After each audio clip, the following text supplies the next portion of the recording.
पढ़ लिए थे।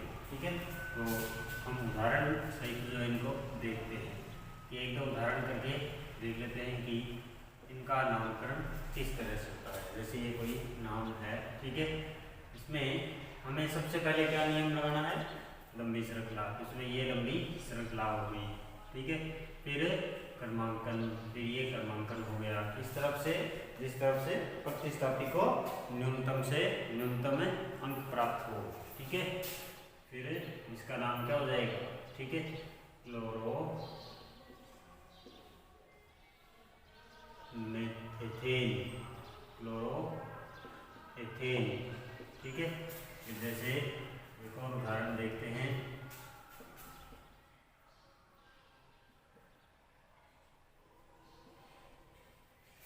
इसमें हम नामकरण करते हैं, सबसे लंबी श्रृंखला यही होगी। ठीक है, ये क्रमांकन चाहे किधर से भी कर दो, इसको 2 ही अंक मिल रहा है इसलिए कोई फर्क नहीं पड़ेगा। ठीक है, तो नाम क्या आएगा, 2 क्लोरो प्रोपेन, 3 कार्बन है इसलिए क्या हो जाएगा, प्रोपेन। ठीक है, फिर एक कोई लंबी श्रृंखला का उदाहरण देते हैं।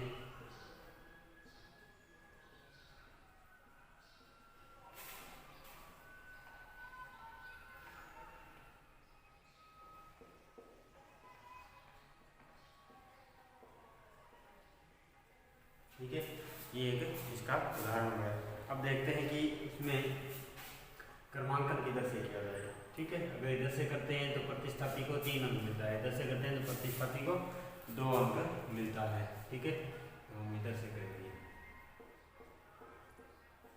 ठीक है, ये हो गया आपका क्रमांकन। अब इसके बाद इसका नाम लिखना है। सबसे पहले प्रतिस्थापी का नाम। अब कौन से प्रतिस्थापी का नाम पहले लिखा जाएगा, जिसका अंग्रेजी वर्णमाला में अक्षर पहले आता हो।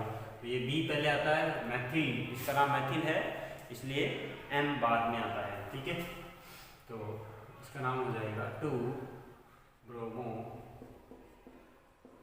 ठीक है, 3 मैथिल, 2 ब्रोमो 3 मैथिल। ठीक है, और सॉरी 3 क्या 4 मैथिल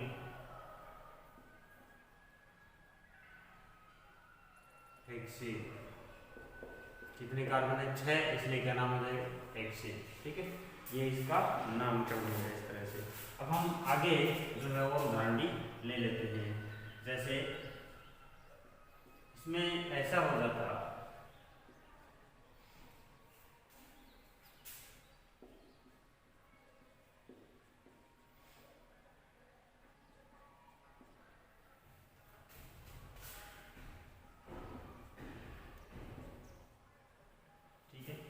इस तरह से अगर हम नामकरण करते हैं इसका। अब देखते हैं हमें क्रमांकन कैसे करना है। क्रमांकन करने के लिए क्या देखना होगा, सबसे पहले कि आप क्रमांक किस तरफ से जोड़े हैं। तो सबसे लंबी श्रृंखला तो यही होगी। ठीक है, 7 कार्बन हो गए इसमें। अब हम क्रमांकन में अगर ऐसे स्थिति आ जाए कि प्रतिस्थापियों की स्थिति समान आ रही हो, यानी इस तरफ से करते हैं तो भी ये 3 नंबर आ रहा है, इस तरफ से करते हैं तो भी ये 3 नंबर आ रहा है, तो हमें क्या देखना है, अंग्रेजी वर्णमाला का जो पहला अक्षर होता है इनका नाम का, वो देखना है। तो इसका ब्रोमो ये बी और इसका मैथिल सी एम। ठीक है, तो इससे हम कह सकते हैं कि बी पहले आता है इसलिए हम क्रमांकन भी इसी तरफ से करेंगे। तो ये हो जाएगा, ठीक है, 3 ब्रोमो लिखा भी पहले यही जाएगा। ठीक है, और इसके बाद 5 मैथिल एथेन, ये हो गए इनका नाम। ठीक है, अब हम कुछ जो उदाहरण लिए थे हमने पहले उनके देखते हैं। तो ये देखो,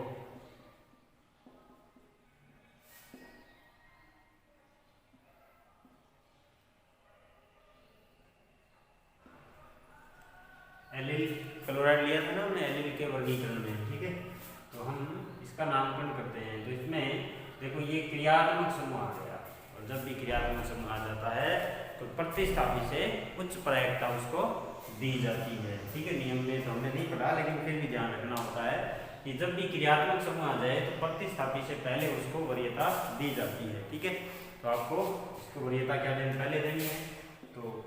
से क्रमांकन करेंगे। ठीक है, तो ये हो जाएगा आपका क्रमांकन। इसके बाद हम इसका नाम लिखते हैं, तो पहले प्रतिस्थापी लिखते हैं, ध्यान रखना। तो 3 क्लोरो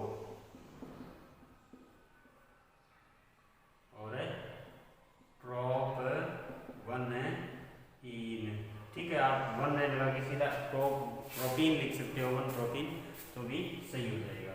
ठीक है, ये इसका आगे एक और उदाहरण देखते हैं।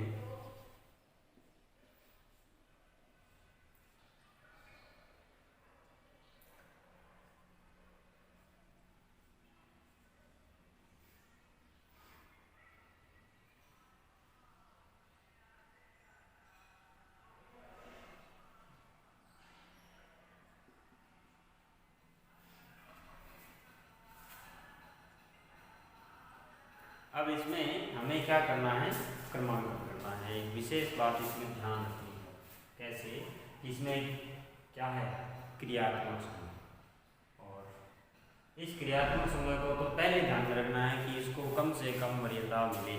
ठीक है, यानी कम से कम अंक मिले, वरीयता तो ज़्यादा मिलनी चाहिए, अंक कम से कम मिले। ठीक है, फिर इन प्रतिस्थापियों का भी विशेष ख्याल रखना होता है। ठीक है, इसमें भी फिर क्या है कि अगर दो को बराबर अंक मिल रहे हों किसी भी कारण से, तो आप क्या करोगे, उस तरफ से क्रमांक करोगे जिस तरफ से अंग्रेजी वर्णमाला अक्षर वाला जो प्रतिस्थापी है उसको कम से कम अंक मिल जाएं।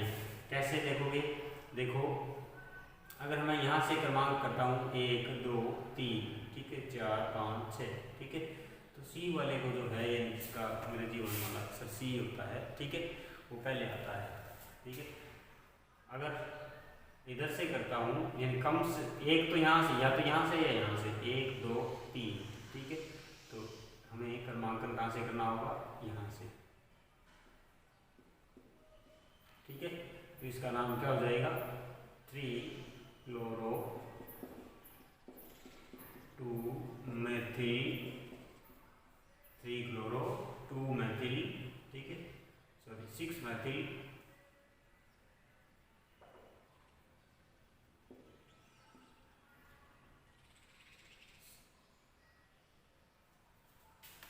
Cyclohexene, cyclohexene.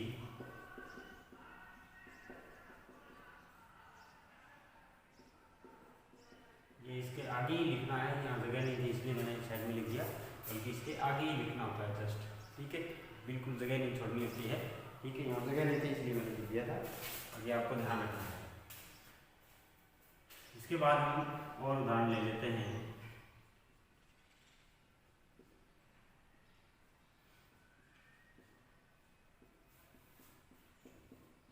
विनाइलिन पढ़ा था हमने, ठीक है, कुछ ऐसे, तो इसमें हम क्रमांकन यहाँ से कर देंगे। ठीक है, क्योंकि प्रतिस्थापी को मिल रहा है और आपके इसको भी मिल रहा है। हम कहीं बीच से क्रमांक शुरू नहीं करेंगे, जिससे श्रृंखला के बीच में से, जिससे कि आपके जो है वो कहीं से भी बीच में से ऐसे शुरू, मनमर्जी से शुरू नहीं कर सकते, एक अंतिम छोर से शुरू करना चाहिए, छोर से चाहे इस छोर से। ठीक है, ये ध्यान रखना होता है। तो आप देखते हैं इसका नाम कि 1 क्लोरो 1 1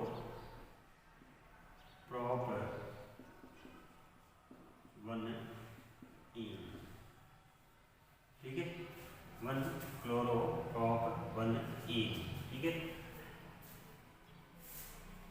तो ये इसका नाम हो जाएगा विनाइलिन का। ठीक है, अब हम जो है कोई एक एरिल का देख लेते हैं। ये आपकी कोई बेंजीन होगी, इसके ऊपर कोई प्रतिस्थापित हो गया है। ठीक है, और एक इस तरह से भी एरिल पढ़ते हैं, वो एरिल नहीं होता है।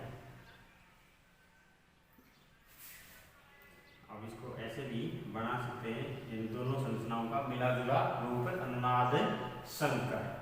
अब आप इसमें क्या करिए कि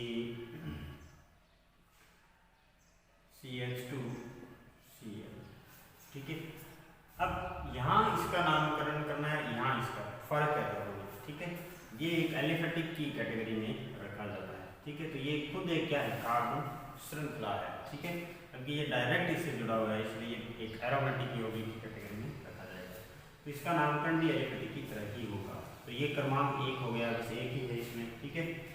और ये क्या हो गया, फेनिल समूह है, ठीक है। एक तो इसका नाम बेंजील क्लोराइड हो जाएगा सामान्य मान तो, ठीक है। IUPAC अगर नाम देखना हो इसका तो क्या हो जाएगा, 1 क्लोरो 1 क्लोरो 1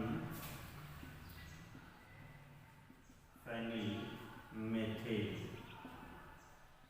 ठीक है। ये इस तरह से इसका नामकरण करना है। ये एक कार्बन है इसमें मेथिल, ठीक है। तो 1 क्लोरो 1 फेनिल, इस समूह का नाम क्या हो जाएगा, फेनिल समूह हो जाएगा, ठीक है। ये यहाँ पे प्रतिस्थापी की तरह काम करेगा, ठीक है, हमने पढ़ा था फेनिल, ठीक है। कई बार क्या है कि ये फेनिल समूह होता है ना, इसको ऐसे भी जो है वो दिखा देते हैं, ये फेनिल समूह है, या इसको C6H5 ऐसे भी दिखा देते हैं, या इसको शॉर्ट में जो है इस तरह से भी पीएच से दर्शा देते हैं। पीएच का मतलब क्या होता है, फेनिल समूह होता है, ठीक है। तो ऐसे भी बता देते हैं। तो ये इसका नाम है, इसका नाम क्या हो जाएगा, ओके, क्या हो जाएगा, क्लोरो बेंजीन, ठीक है। प्रतिस्थापी जो भी है इसके आगे नाम जो है वो बेंजीन का लिख दीजिए। प्रतिस्थापियों का नाम लिखिए, अगर कोई स्थिति या क्रमांक बताना हो तो वो भी तय कर सकते हैं हम अंग्रेजी वर्णमाला अक्षरों के आधार पर प्रतिस्थापियों के अंदर, ठीक है। ये आपका क्या हो गया, एक IUPAC नाम का जो है वो एक फॉर्मूला, एक प्रकार से नामकरण और उसके उदाहरण हो गए, ठीक है। हम आगे जो है वो कुछ थोड़ा सा और एक नाम पढ़ते हैं। अब हम क्या पढ़ते हैं, CX बंध की प्रकृति, ठीक है। तो इसको समझते हैं हम, क्या होती है CX बंध की प्रकृति। देखो, सबसे पहले जो कार्बन और हेलोजन के बीच में जो बंध होता है, तो इसमें X क्या है आपका, हेलोजन, ठीक है। हेलोजन की खास बात क्या होती है, इसकी क्या होती है, विद्युत ऋणता उच्च होती है। क्या होती है, विद्युत ऋणता उच्च होती है, किसकी, हेलोजन की, ठीक है। फ्लोरीन, क्लोरीन, ब्रोमीन, आयोडीन, इसकी लगभग 4 के आसपास होती है, इसकी 3.5 की, ठीक है। इसकी लगभग जो है 2.5 के आसपास होती है, और इसकी 2 के आसपास है, या 2 से थोड़ी ज़्यादा होती है, ठीक है। तो आपको ये जो है इसकी 3 के आसपास और इसकी 2.5 से ज़्यादा होती है, ठीक है। लगभग आप बात देख सकते हैं, ठीक है। इनकी विद्युत ऋणताएं क्या होती है, उच्च होती है, कार्बन से क्या होती है, ज़्यादा होती है, ठीक है। इसलिए विद्युत ऋणता का मतलब क्या होता है, किसी भी परमाणु की वह क्षमता जो सहसंयोजक बंध में बंधे इलेक्ट्रॉनों को अपनी ओर खींचता हो, ठीक है, इलेक्ट्रॉनों को अपनी ओर खींचता हो, वो उस परमाणु की क्या कहलाती है, विद्युत ऋणता कहलाती है।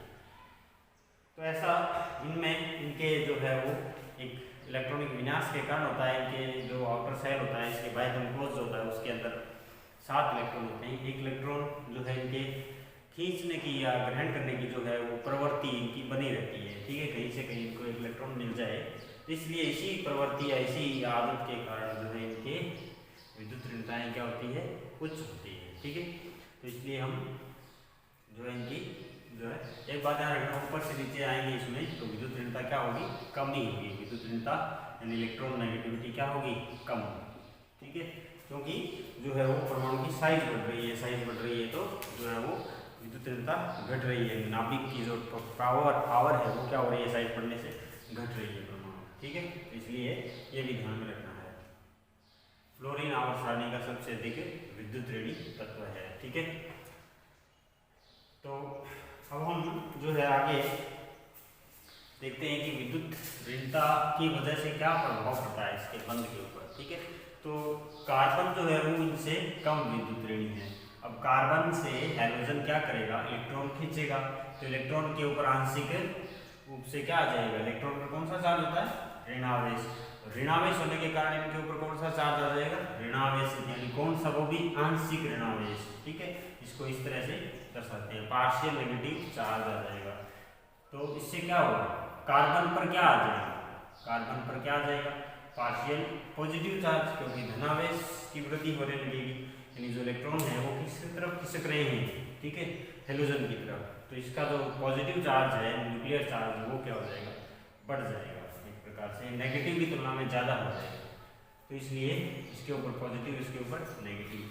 अब ये क्या बन गए, दो ध्रुव बन गए, ऋण ध्रुव है और एक धन ध्रुव है। ठीक है, जिससे जो है इस बंध की प्रकृति कैसी होगी, ध्रुवीय प्रकृति, यानी पोलर नेचर।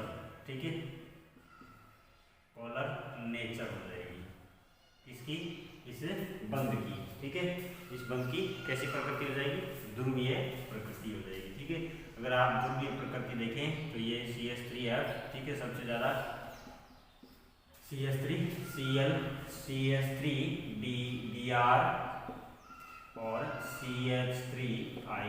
ठीक है, तो इसमें भी ये पोलर जो नेचर है वो इस तरह से घटती है। ठीक है, जैसे जैसे विद्युत ऋणता का मान बढ़ता है वैसे वैसे, यानी आप कह सकते हो कि विद्युत ऋणता यानी इलेक्ट्रॉन नेगेटिविटी समानुपाती होती है किसके, जो CH की पोलर नेचर होती है, यानी ध्रुवीय प्रकृति के समानुपाती होती है।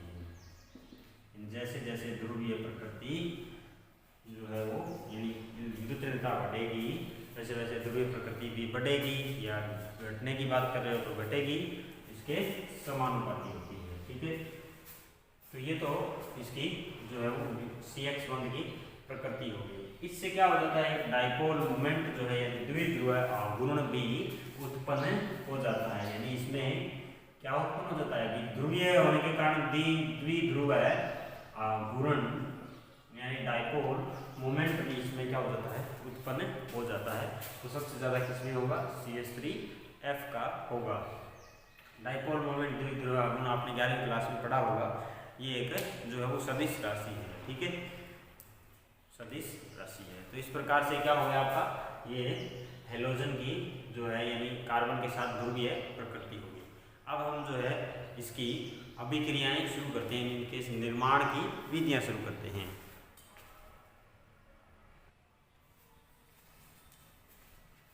अब हम इनके विरचन की विधियां पढ़ते हैं। सबसे पहले क्या, एल्केनों से।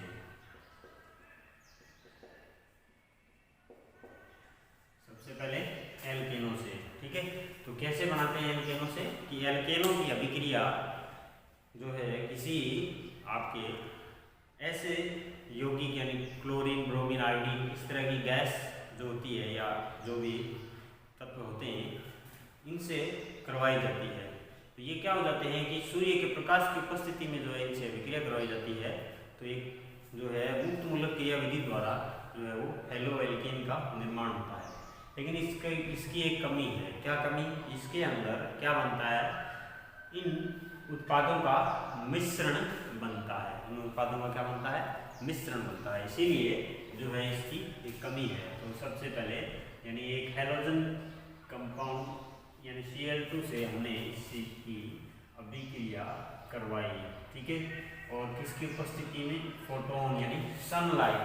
ठीक है, यानी यहाँ पर सनलाइट यानी सूर्य का प्रकाश भी बता सकते हो। ठीक है, तो इससे क्या होता है, CH3Cl और HCl बनता है।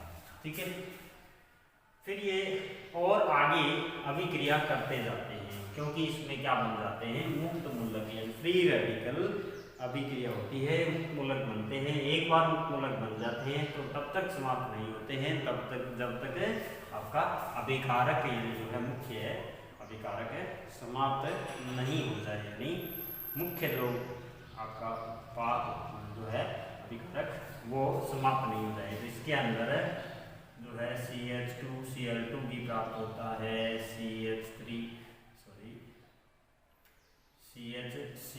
भी प्राप्त होता है, CCl4 भी प्राप्त होता है। बाकी जो है मुक्त मूलक से लास्ट में बनने वाले बाई प्रोडक्ट और भी होते हैं, वो भी प्राप्त हो जाते हैं। ठीक है, और भी एल्केनों का जो है वो मिश्रण प्राप्त हो जाता है। ठीक है, कई बार जो है एथेन भी प्राप्त होता है इससे। ठीक है, इस तरह से बहुत सारे जो है मिश्रण इससे प्राप्त होते जाते हैं। तो ये एक प्रकार से क्या है, मुक्त मूलक क्रियाविधि। आपने 11वीं क्लास में इसकी क्रियाविधि जो है एल्केन वाले पार्ट में पढ़ी होगी। इसके बाद हम जो है आगे देखते हैं क्या कि नेक्स्ट अभिक्रिया। इसमें तो क्या कमी आ गई, अब हम दूसरी अभिक्रिया जो है वो आपके हेलोजन अम्लों के साथ जो है उनकी एल्कीन पर HX का योग, ये अभिक्रिया देखते हैं, इंपॉर्टेंट है, यहाँ से प्रश्न आता है। ठीक है, ये अभिक्रिया किसके अनुसार होती है, मार्कोनिकॉफ नियम के अनुसार होती है। कौन से नियम, मार्कोनिकॉफ नियम। अब ये मार्कोनिकॉफ नियम क्या है कि क्या कहना चाहता है मार्कोनिकॉफ, वो ये कहना चाहता है कि किसी भी अभिक्रिया में जो अगर हम किसी भी एल्कीन के ऊपर किसी ऋणात्मक ध्रुवीय परमाणु का योग करवाते हैं, वो भी कौन सी एल्कीन पर, असममित एल्कीन पर। ध्यान रखना, सममित एल्कीन कौन सी होती है, इस तरह से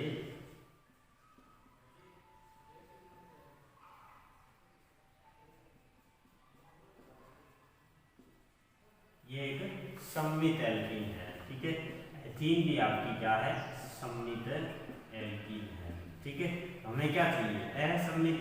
ठीक है, यानी सममित कैसे होगी, देखो आप इसको बराबर बराबर भागों में काटोगे तो दोनों तरफ के जो कटे हुए भाग है वो एक दूसरे से बराबर दिखाई दे जाते हैं। तब डबल बॉन्ड से आपको काटना है, समझ कल्पना करनी है एक प्रकार से। तो बराबर अगर दिखाई दे जाते हैं तब तो आपकी क्या है, एल्कीन सममित है। अगर नहीं दिखाई देते हैं तो असममित है। जैसे ये दोनों क्या है, सममित। ठीक है, जबकि इसमें देखिए भले ही ये इस तरह से एल्कीन हो, लेकिन इस तरफ से तो ये सममित दिख रही है, लेकिन यहाँ से अगर काटोगे तो आपको सभी एंगल से चेक करना होता है कि सभी इस एंगल से भी और इस एंगल से भी। ठीक है, किसी एंगल से भी अगर आपको ऐसा लगे कि ये सममित है तो आप कह सकते हो, लेकिन ये तो इस एंगल से भी नहीं है और इस एंगल से भी नहीं है, इसलिए ये क्या होगी, असममित एल्कीन हो गई। ठीक है, तो आपको क्या लेनी है मार्कोनिकॉफ नियम में, इस तरह की एल्कीन, असममित एल्कीन। सममित एल्कीन होगी तो उसमें उत्पाद जो भी बनेगा वो क्या बनेगा, एक जैसा ही बनेगा, चाहे किसी तरफ से आप जो है वो ऋणात्मक ध्रुवीय परमाणु को जोड़ दीजिए। ठीक है, तो मान लीजिए हम मार्कोनिकॉफ नियम क्या कहता है कि किसी असममित एल्कीन पर ऋणात्मक ध्रुवीय परमाणु का योग उस कार्बन पर होता है, यानी उस कार्बन मतलब इस कार्बन कार्बन डबल बॉन्ड के उस कार्बन पर होता है कि जहां पर हाइड्रोजन परमाणु की संख्या कम से कम हो। ठीक है, तो क्या नियम को हम लागू करते हैं और उदाहरण सहित समझ लेते हैं। तो वही उदाहरण फिर से ले लेते हैं। ये आपकी क्या होगी, एल्कीन, नाम क्या हो जाएगा, जो है कितने कार्बन है, 3, तो क्या हो जाएगा, प्रोपीन। ठीक है, 1 प्रोपीन लिखने की जरूरत नहीं है, इधर भी डबल बॉन्ड होता तो भी 1 प्रोपीन होती, इसलिए प्रोपीन ही होता है, 1 प्रोपीन एक ही। ठीक है, अब इसके ऊपर HBr का, यानी इसके साथ इसकी अभिक्रिया करवाई जाए HBr की। ठीक है, यहाँ पे कुछ नहीं लेना है, तीर पे जो है और अभिक्रिया करवाई जाती है। तो H और Br में से कौन सबसे पहले जुड़ेगा, जो भी पहले जुड़ेगा उसकी क्रियाविधि में डिस्कस करेंगे। ठीक है, लेकिन अब हम मार्कोनिकॉफ नियम से पढ़ रहे हैं तो अभी इससे बात करते हैं। तो इसमें जो पहले जुड़ेगा तो ऋणात्मक ध्रुवीय परमाणु का योग उस कार्बन पर होता है जहां हाइड्रोजन की संख्या कम हो। तो देखिए इन 2 कार्बन में से इन्हीं 2 कार्बन का योग करवाना है, क्योंकि ये डबल बॉन्ड ब्रेक करना है। ठीक है, एल्कीन हैलाइड बनाना है। तो आप इस कार्बन के ऊपर क्या करिए, एक ऋणात्मक ध्रुवीय परमाणु जोड़िए और इस पर जोड़ देखिए कि इस पर हाइड्रोजन कितने हैं, 1, इस पर हाइड्रोजन कितने हैं, 2, इसलिए इस कार्बन पर क्या हो जाएगा, जुड़ जाएगा। तो मैं इस तरह से लिख दूं, ये आपका ये हो जाएगा और हाइड्रोजन किस पे जुड़ जाएगा, इस पे। ठीक है, जहाँ पे ज्यादा हो।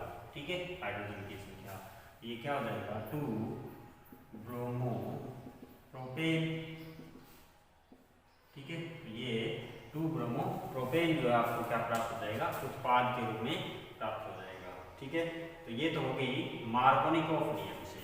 अब हम इसकी क्रियाविधि थोड़ी सी डिस्कस कर लेते हैं क्रियाविधि से। ठीक है, अब क्रियाविधि का जो इसका नाम है, इस अभिक्रिया का नाम है वो है इलेक्ट्रॉन स्नेही योगात्मक अभिक्रिया। यानी ये जो अभिक्रिया पढ़ी है आपने, इस अभिक्रिया का नाम क्या है, इलेक्ट्रॉन स्नेही योगात्मक अभिक्रिया। इलेक्ट्रॉन्स नहीं वो होते हैं जिसके पास इलेक्ट्रॉन नहीं होते। ठीक है, वो इलेक्ट्रॉन के पास जाते हैं, इलेक्ट्रॉन घनत्व वाली स्पीशीज के पास जाते हैं, इसलिए उनको इलेक्ट्रॉन्स नहीं कहते हैं। योगात्मक यानी ये H और Br दोनों यहाँ जुड़ते हैं, तब इसको क्या कह दिया जाता है, योगात्मक। आपने 11वीं क्लास में पढ़ी होगी योगात्मक अभिक्रियाएं। ठीक है, यानी आपके A प्लस B माइनस जुड़े थे, तो ये बॉन्ड ब्रेक होकर इस तरह से जो है वो A और B जुड़ रहे थे, ये क्या हो गई, एक प्रकार की योगात्मक अभिक्रिया हो गई। ठीक है, अब हम इस योगात्मक अभिक्रिया को जो है समझ लेते हैं क्या होती है योगात्मक अभिक्रिया। तो यहाँ पर इलेक्ट्रॉन्स नहीं क्यों कहते हैं इसको, देखो इसमें HBr के अंदर आप देखिए एक H प्लस है और Br माइनस है, तो ये तो आपका क्या हो गया, नाभिक स्नेही, जिसको न्यूक्लियोफाइल बोलते हैं अंग्रेजी में, NU से प्रदर्शित करते हैं, ध्यान रखना। ठीक है, तो नाभिक स्नेही, और ये क्या हो गया, एक इलेक्ट्रॉन स्नेही जिसको E प्लस से प्रदर्शित करते हैं, तो इसका नाम क्या हो जाएगा, इलेक्ट्रॉन स्नेही। ठीक है, अब ये दोनों ही क्या है, आक्रमणकारी अभिकर्मक है। क्या है, आक्रमणकारी अभिकर्मक है। ठीक है, आपने 11वीं क्लास में पढ़े होंगे आक्रमणकारी अभिकर्मक 2 प्रकार के होते हैं, इलेक्ट्रॉन स्नेही और नाभिक स्नेही। तो इलेक्ट्रॉन स्नेही जो इलेक्ट्रॉन से स्नेह रखे यानी ऐसी जगह जाके जुड़ेगा जहाँ पे इलेक्ट्रॉन घनत्व ज्यादा हो, और ये नाभिक स्नेही जहाँ ऐसी जगह जाके जुड़ेगा जहाँ इलेक्ट्रॉन घनत्व कम हो। ठीक है, एक आपने प्रेरणिक प्रभाव पढ़ा होगा, प्रेरणिक प्रभाव। ठीक है, और एक इलेक्ट्रोमेरिक प्रभाव। तो प्रेरणिक प्रभाव क्या करता है कि इलेक्ट्रॉन जो कार्बन श्रृंखला में जो इलेक्ट्रॉन होते हैं, उस इलेक्ट्रॉन घनत्व जो है जिसके पास ज़्यादा होता है, तो वो पूरी श्रृंखला के इलेक्ट्रॉनों को यानी जो है आगे की तरफ धक्का देता है। ठीक है, तो ये भी इसमें काम करेगा। तो देखिए मैंने ये लिखा, तो इसमें इस कार्बन का यानी CH3 का देखिए कौन सा प्रभाव लगता है, प्लस इंडक्टिव इफेक्ट लगता है, और इस CH के ऊपर लगता है। इस तरह से जो इलेक्ट्रॉन है वो कुछ इस तरफ शिफ्ट होने की प्रवृत्ति रखेंगे। ठीक है, तो सबसे पहले HBr में से H प्लस जो है, यानी HBr में से H प्लस वो यहाँ पर अभिक्रिया करता है। ठीक है, तो यहाँ पर क्या आया, एक प्रकार से नेगेटिव चार्ज आएगा, इलेक्ट्रॉन यहाँ आएंगे, तो ये नेगेटिव चार्ज इसके ऊपर क्या करेगा, इलेक्ट्रॉन्स नहीं पर आक्रमण करेगा। ठीक है, तो यहाँ पर क्या उत्पाद, एक बार के लिए क्या बनेगा, CH3 CH, और यहाँ पर क्या आ गया, पॉजिटिव यानी कार्बोनाइन बन गया। क्या बन गया, कार्बोनाइन। ये कार्बोनाइन जो है वो कौन सा कार्बोनाइन है, 2 डिग्री कार्बोनाइन है। ठीक है, 2 डिग्री कार्बोनाइन है। कार्बोनाइन के स्थायित्व का क्रम क्या होता है, साथ साथ में ये भी याद करते चलिए, क्योंकि ऑर्गेनिक में बहुत सारे फैक्टर एक साथ चलते हैं, 3 डिग्री, 2 डिग्री और 1 डिग्री। ठीक है, यानी सबसे ज़्यादा स्थायी कौन होता है, 2 डिग्री, 3 डिग्री, 1, यानी पहले 3 डिग्री फिर 2 फिर 1। ठीक है, द्वितीयक और प्राथमिक। ठीक है, इसका मतलब आप समझ चुके हो द्वितीयक तृतीयक प्राथमिक क्या होता है, और यहाँ पर CH3 क्योंकि H यहाँ पे जुड़ चुका है। अब आपका कौन बचा, नाभिक स्नेही। ठीक है, नाभिक स्नेही यानी Br माइनस। ठीक है, Br माइनस वहाँ जुड़ेगा जहाँ इलेक्ट्रॉन कम हो, तो इस कार्बन पे जुड़ जाएगा, तो आपका उत्पाद जो है वो क्या हो जाएगा, CH Br और